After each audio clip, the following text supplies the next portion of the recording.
কথা বলার কারণে রাসূলের সাহাবী হযরতে বেলালকে উত্তপ্ত মরুভূমির ভিতরে চিৎ করে শোয়া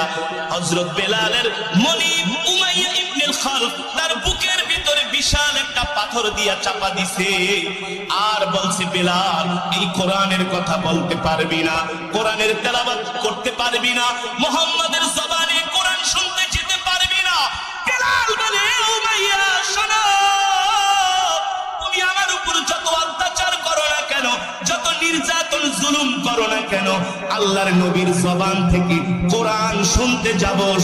যাব, এতে যদি জীবনও চলে যায় শহীদ হয়ে যাব, আল্লাহর কোরআন শোনা বন্ধ করতে পারবো না।